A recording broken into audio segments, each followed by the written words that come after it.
Bismillahirrahmanirrahim. Assalamualaikum warahmatullahi wabarakatuh.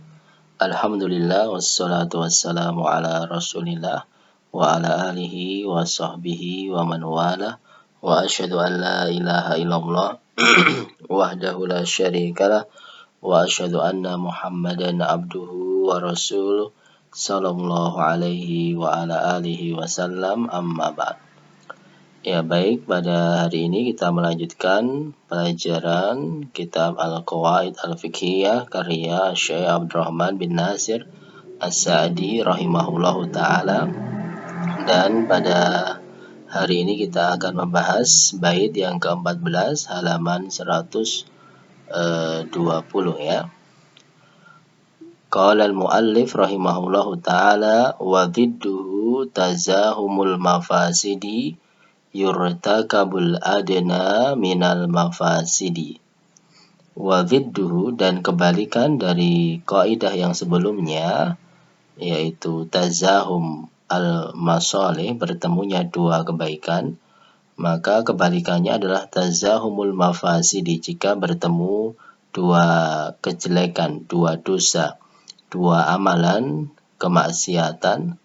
Yurtakabul adna, maka bagaimana pedoman kaidah di dalam syariat, yurtakabu, maka dilakukan yang adna, ya, jika tidak bisa ditinggalkan semuanya, ya tentu saja yang kita berusaha jika ada dosa kemaksiatan ditinggalkan totalitas semuanya. Tapi kalau tidak bisa, harus memilih, maka kaidahnya, pedomannya adalah yurtakabu, dilakukan adna, yang paling rendah, minal mafasid, dari kejelekan tersebut.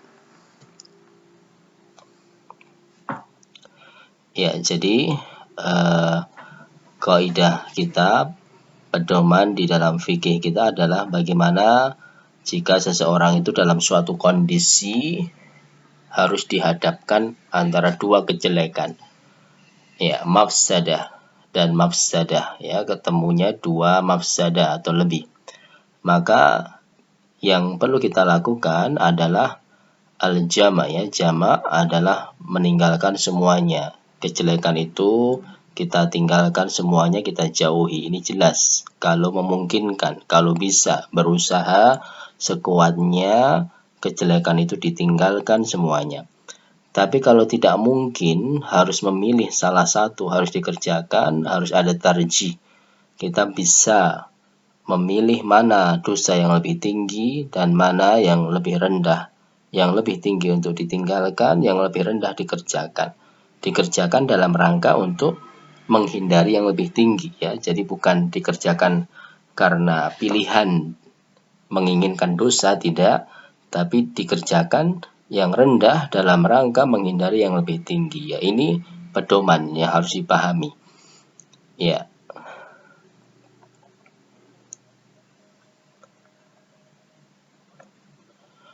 Ya, nama kaidahnya, ismul kaidah adalah yakhtaru ahwanul mafsadataini, yaitu bagaimana cara memilih dua kejelekan yang lebih rendah.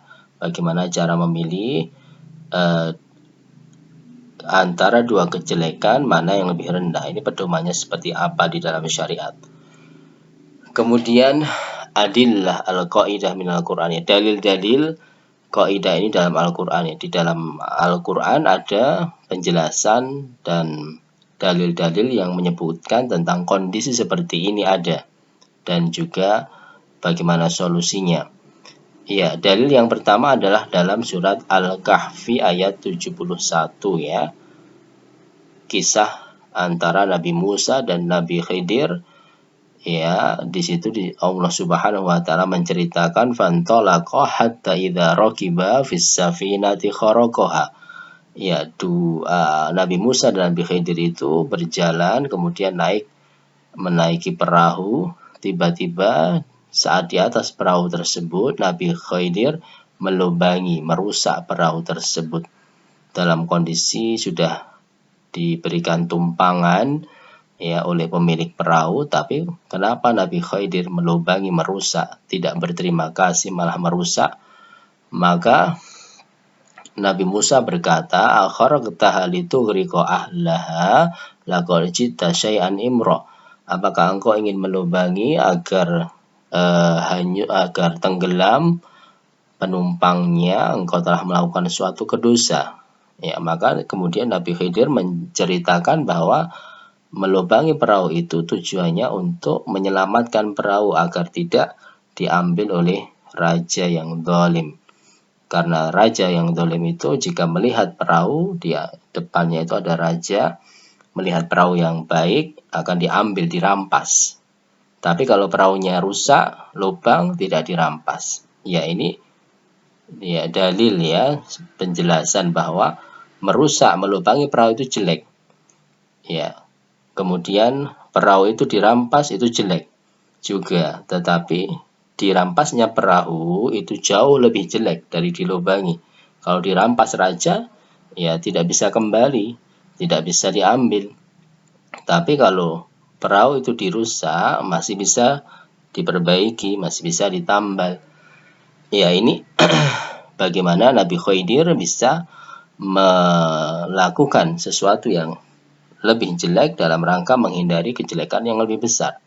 Kemudian contoh yang kedua adalah dalam surat Al-Baqarah ayat 173, famaniturra ghairu baghin wala 'adin fala itsma 'alaihi innallaha ghafurur rahim. Yang barang siapa dalam keadaan terpaksa, kelaparan ya, tidak ada makanan, kemudian sudah membahayakan jiwa, ya kemudian fala itsma 'alaihi, tidak mengapa dia orang tersebut yang kelaparan dalam keadaan terpaksa tersebut memakan bangkai atau memakan hewan milik orang lain, ghairu baghin, dalam keadaan dia itu sebenarnya tidak menginginkan dan tidak berlebihan. Innallaha ghafurur rahim, sungguhnya Allah Maha Pengampun, Maha Penyayang. Ini dalam rangka menyelamatkan nyawa. Mencuri, mengambil makanan orang lain atau hewan orang lain atau makan bangkai itu kejelekan. Ya, kemudian tapi membiarkan nyawa melayang, kalau tidak makan nyawanya mati, juga kejelekan. Maka dipilih kejelekan yang lebih rendah, yaitu memakan bangkai. Itu dosa, tapi dosanya lebih kecil dalam rangka menyelamatkan nyawa. Ya, seperti itu diperintahkan dan tidak berdosa. Dia memakan bangkai itu dalam kondisi seperti itu tidak berdosa. Ya, karena tujuannya untuk menyelamatkan yang lebih besar. Kemudian dalil yang ketiga, kutiba alaikumul qitalu wa huwa kurhul lakum, dalam surat Al-Baqarah ayat 216. Diwajibkan kepada kalian berperang, berjihad, dalam kondisi jihad perang itu dibenci karena memang ada kejelekan. Kejelekan berperang, berjihad apa? Ya, terjadinya banyak kematian umat Islam, orang-orang laki-laki banyak meninggal. Kemudian kalau meninggal nanti banyak wanita menjadi janda, anak-anak menjadi yatim. Ini kejelekan. Tapi kalau tidak dilakukan kita jihad, akan timbul kejelekan yang lebih besar, yaitu orang kafir menyerang, menginjak-injak kehormatan umat Islam. Ya, maka Allah Subhanahu wa taala memerintahkan berjihad walaupun ada sisi kejelekannya, mafsadah, dalam rangka menghindari kejelekan yang lebih besar. Ini dalil-dalil dalam Al-Qur'an. Kemudian adillah al-qaidah minas sunnah, dalil kaidah dari sunnah, dari hadis. Dalam hadis riwayat Imam Bukhari dan juga Imam Muslim, an Anas bin Malik radhiyallahu taala anhu, anna Nabiyya sallallahu alaihi wasallam ro'a, bahwasanya Nabi Muhammad sallallahu alaihi wasallam ro'a, pernah melihat A'rabiyan, seseorang dari suku pedalaman, yabul fil masjid, kencing di dalam masjid, di pojokan masjid. Faqala, maka Rasulullah mengatakan, da'uhu, biarkan dia. Hatta idza faragha da'a, sampai selesai kencingnya, kemudian da'a, meminta, bima'in, diambilkan seember air, fasabbahu alaihi, kemudian dituang di bekas air kencing tadi. Ya, ini sebagai dalil ya, sebagai pedoman tentang kaidah tadi bahwa kencing di masjid itu jelek. Ya, tetapi Rasulullah SAW membiarkan orang Arab tadi kencing di masjid. Karena apa? Untuk menghindari kejelekan yang lebih banyak. Kalau dibentak atau dilarang tiba-tiba, maka orang itu akan lari, sehingga akan menimbulkan kejelekan yang lebih banyak. Yang pertama apa? Air kencingnya tersebar. Yang kedua, nanti juga penyakit orang tersebut karena menahan kencing, atau yang lain. Yang ketiga adalah perasaan yang jelek bahwa Rasulullah itu keras dan Rasulullah itu tidak ada lemah lembut. Maka Rasulullah Shallallahu Alaihi Wasallam biarkan kejelekan itu, biarkan kencing di masjid dibiarkan, tapi dalam rangka menghindari kejelekan yang lebih besar. Sehingga setelah itu dipanggil orang Arab tersebut, dinasihati bahwa masjid itu tempat sholat suci, kemudian dia menerima, kagum terhadap kasih sayang dan kelembutan Rasulullah Shallallahu Alaihi Wasallam. Ya, ini dalil bahwa diperbolehkannya dan disyariatkannya, diperintahkannya untuk melakukan sesuatu yang jelek, lebih kecil, untuk menghindari yang lebih besar. Kemudian bagaimana thariqatut tarjih, jalan untuk bisa memilih, mengetahui mana yang lebih kecil, mana yang lebih besar itu? Ya, yang pertama adalah harus mengetahui hukum dari perbuatan tersebut, dua keharaman tersebut atau dua yang terlarang tersebut. Jika yang terlarang yang satu itu makruh, yang kedua haram, maka ya dilakukan yang makruh, ditinggalkan yang haram, karena haram itu sesuatu yang jika dilakukan berdosa. Kalau makruh dilakukan tidak berdosa, hanya dibenci tapi tidak sampai dosa. Ya. Contohnya apa? Contohnya adalah memakai masker ya saat sholat dalam kondisi pandemi seperti ini. Memakai masker tutup hidung dan mulut saat sholat itu makruh, ada larangan oleh Rasulullah SAW, makruh, dibenci seseorang sholat dengan menutup mulutnya. Akan tetapi pada saat pandemi sedang batuk, pilek, kemudian mengganggu konsentrasi kekhusyukan orang lain yang sholat, jika tidak memakai masker itu haram. Maka seseorang sholat dengan memakai masker, menutup mulutnya, menutup hidungnya, dalam rangka menghindari keharaman agar tidak mengganggu kekhusyukan jamaah yang lain. Ya, ini termasuk jalan, harus mengetahui ini makruh, ini haram. Kemudian juga yang kedua adalah harus memahami kabair dan shaghair. Dosa itu ada tingkatan. Ini dosa besar, ini dosa kecil ya. Dosa di dalam Al-Qur'an Allah Subhanahu wa taala menjelaskan pembagian dosa, alladzina yajtanibunal kabairal itsmi wal fawahisa illal lamam. Orang-orang yang menjauhi dosa besar ya. Dan di sana juga ada dosa kecil ya. Dosa besar itu yang seperti apa? Yaitu dosa yang memang di dalam hadis dijelaskan itu dosa. Ijtanibus sab'al mubiqat. Rasulullah contohnya, Rasulullah mengatakan jauhilah 7 dosa yang membinasakan, yang menghancurkan ya. Syirik, kemudian membunuh, riba. Ya, kemudian dosa besar itu cirinya adalah diancam dengan siksa. Ya, wa may yaqtul mu'minan muta'ammidan fajaza'uhu jahannam. Barang siapa yang membunuh orang muslim yang lain dengan sengaja, maka balasannya adalah neraka jahannam. Itu dosa besar. Ya, kemudian dosa-dosa yang ada hudud ya, ada potong tangan, pencuri, atau dimabuk-mabukan, dipukul, dicambuk misalnya. Itu dosa besar. Yang selain itu, larangan-larangan yang tidak ada ancaman siksa atau ancaman hukuman di dunia, maka itu termasuk shaghair, dosa kecil. Ya, contohnya apa? Jika bertemu kabair dan shaghair itu disebutkan oleh Syekh Abu Malik Syekh Abu Malik ya Al-Ba'dani itu, misalnya seseorang onani ya, masturbasi untuk menghindari zina. Zina itu dosa besar. Tapi kalau onani itu dosa kecil.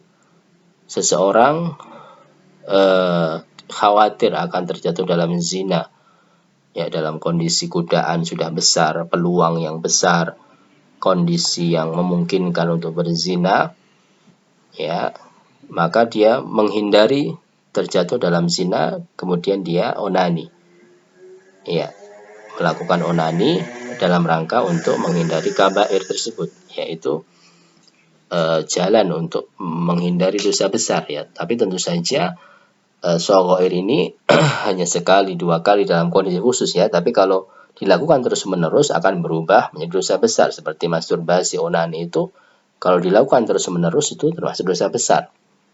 Tapi dalam kondisi khusus satu kali itu asalnya dosa kecil.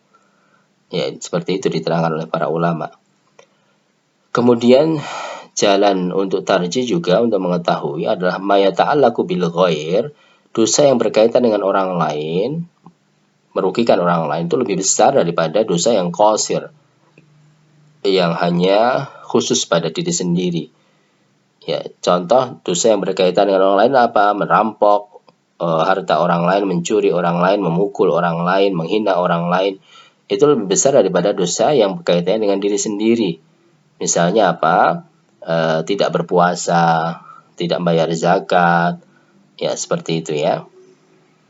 Ya, dosa zalim, mendolimi kepada diri sendiri itu ya dosa. Tapi dosanya itu di bawah dosa yang berkaitan dengan orang lain. Kecuali apa? Kecuali dosa mendolimi diri sendiri dalam hal kesyirikan akbar maupun asghar, dan dosa tarkus sholat, meninggalkan sholat itu lebih besar dari yang lain. Tapi selain dua ini, selain syirik dan selain meninggalkan sholat, itu lebih kecil daripada dosa yang berkaitan dengan orang lain. Seperti misalnya apa? Mencuri dan tidak berpuasa. Ya, itu lebih besar mana? Lebih besar mencuri. Karena mencuri itu dosa yang berkaitan dengan orang lain, harta orang lain. Puasa, tidak berpuasa itu dosa yang berkaitan diri dia, mendolimi diri sendiri dia. Ya, dan termasuk hak Allah yang Allah itu lebih besar pemaafannya daripada orang lain. Kalau di akhirat nanti orang lain itu cenderung menuntut. Jadi di akhirat ya misalnya ada orang mencuri itu biasanya menuntut. Jarang yang memaafkan. Tapi kalau dosa kaitannya dengan Allah, tidak berpuasa, itu kemungkinan besar Allah memaafkan. Ya, ini juga dipahami. Dosa kaitannya dengan orang lain itu lebih berbahaya daripada dosa kaitannya dengan diri sendiri, kecuali dalam dosa syirik dan meninggalkan sholat. Kemudian juga kita harus memahami 4 pokok hal yang harus dijaga dalam agama, misalnya adalah menjaga agama, menjaga jiwa, menjaga kehormatan, menjaga akal, menjaga harta. Ya, ini dosa yang berkaitan dengan jiwa itu lebih besar daripada dosa yang berkaitan dengan harta. Saya membunuh orang lain dan merampok harta orang lain. Itu lebih besar mana? Lebih besar membunuh karena kaitannya dengan jiwa. Jiwa itu nomor 2. Sedangkan harta itu nomor 5. Ya, sama-sama orang lain tapi jiwa. Kaitannya dengan jiwa dan kaitannya dengan harta itu lebih besar dalam hal jiwa. Ini harus dipahami urutannya. Ya. Baik, seperti itu. Kemudian kita baca penjelasan dari Syekh Abdurrahman As-Sa'di. Al-mafasidu imma muharramat, ya. Mafsid itu suatu kerusakan. Imma muharramat itu bisa berupa keharuman, au makruhat atau bisa sesuatu yang makruh dibenci. Haram itu dosa diancam neraka, makruh dibenci kok. Kalau dikerjakan tidak sampai berdosa. Kama annal masalih seperti kebaikan ini bisa berupa wajib atau mustahab. Fa idza tazahammatil mafasidu bi anitturra al-insan ila fi'li ihdahuma, jika tazaham itu berdesak-desakan, mafasid, dua kejelekan di hadapan kita datang, ya bi anitturra terpaksa manusia itu harus mengerjakan salah satunya, Jadi tadi Kalau ada dua kejelekan, itu yang kita lakukan berusaha meninggalkan semuanya. Tinggalkan A, tinggalkan B, 1 tinggalkan, 2 tinggalkan, semua ditinggalkan. Ini kalau bisa. Tapi kalau tidak bisa, dan kondisi ini mesti ada dalam kehidupan kita, ya, ada dua kejelekan, harus kita pilih salah satu, fal wajib, maka yang harus dikerjakan. Jadi hukumnya wajib untuk memilih yang lebih rendah. Wajib itu harus dikerjakan yang jelek, yang kecil itu, dan tidak berdosa. Mengerjakan yang jelek, yang kecil itu tidak berdosa karena niatnya, tujuannya dalam rangka meninggalkan yang besar. Dan seperti itulah tuntunan dari Rasulullah SAW. Allah yartakibul mafsadah al-kubro, wajib untuk tidak melakukan kejelekan yang lebih besar. Bal yaf'alu sughra, tapi yang wajib harus mengerjakan yang kecil. Irtikaban li ahwan syarra ini, ya, dalam rangka untuk mengerjakan, memilih yang lebih rendah dari dua kejelekan. Lidafi a'lahuma, untuk meninggalkan yang lebih tinggi. Memilih yang lebih rendah, meninggalkan yang lebih tinggi. Jadi bukan pilihan, bukan kita memilih dosa, tidak, tapi kita memilih yang lebih rendah. Itu hukumnya wajib. Walaupun melakukan dosa, tapi wajib dilakukan dosa itu, karena untuk menghindari yang lebih besar. Fa'idha kanat ihdal mafsadataini haraman, kalau salah satu dosanya itu haram, wal ukhra makruh, yang dua makruh, kudimal makruh al haram, maka dikedepankan yang makruh daripada yang haram. Fayuqaddamul akal minal mustabah. Contohnya apa? Dikedepankan makan dari makanan yang mutasyabihat. Misalnya seorang kelaparan, ada dua makanan di hadapannya, makanan yang haram, bangkai, dan makanan yang mutasyabihat. Ya, maka dipilih yang mutasyabihat karena hukumnya makruh. Kalau bangkai haram khalis. Wa kadzalika yuqaddamu sa'iril makruhat al muharramat. Demikian pula dikedepankan seluruh yang makruh daripada yang haram. Wa in kanat mafsadatani haramaini, jika dua kejelekan itu dua-duanya haram, qaddama akhafahuma, dikedepankan yang lebih ringan. Ya, lebih ringan itu bagaimana tadi? Ya, lebih ringan dilihat dari ini dosa, sama-sama dosa, sama-sama haram, tapi ini haram dosa besar, ini haram dosa kecil, maka dilakukan yang dosa kecil. Ini haram kaitannya dengan orang lain, ini haram kaitannya dengan diri sendiri, tapi bukan syirik dan bukan meninggalkan sholat, maka dipilih yang kaitannya dengan diri sendiri. Ya, ini haram kaitannya dengan harta, ini haram kaitannya dengan nyawa, maka dipilih yang harta. Ya.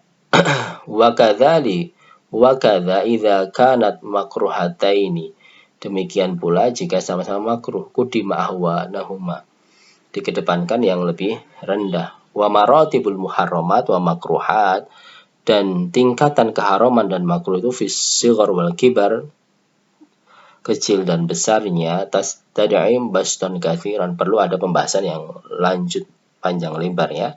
Tapi ini hanya inti yang mudah-mudah saja dasarnya.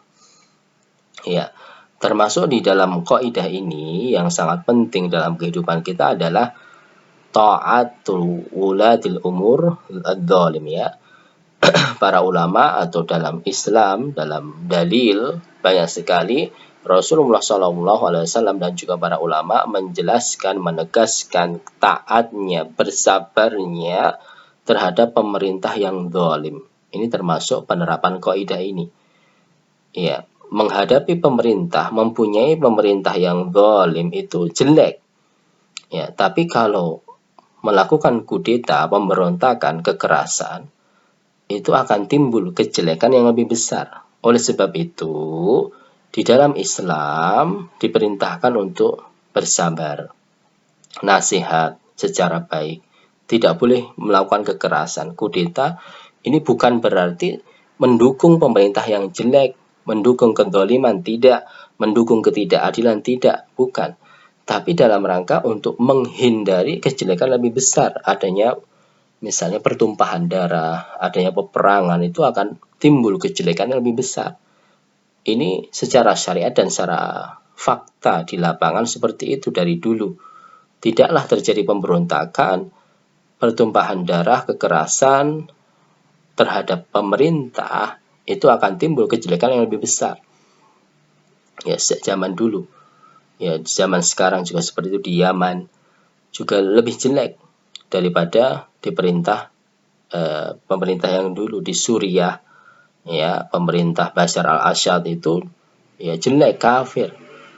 Dan saat itu Ahlus Sunnah ditindas. Tapi saat Ahlus Sunnah memberontak, ada kekerasan, maka timbul kejelekan yang lebih besar. Ahlus Sunnah dibantai, dihabisi, sampai mengungsi, tidak bisa ibadah dengan tenang, tidak bisa melakukan kegiatan aktivitas dengan baik. Dulu ada kezaliman, ada pembunuhan, tapi sedikit, masih bisa ibadah, masih bisa beraktivitas. Tapi saat pemberontakan, pembunuhan, yang terbunuh jauh lebih besar.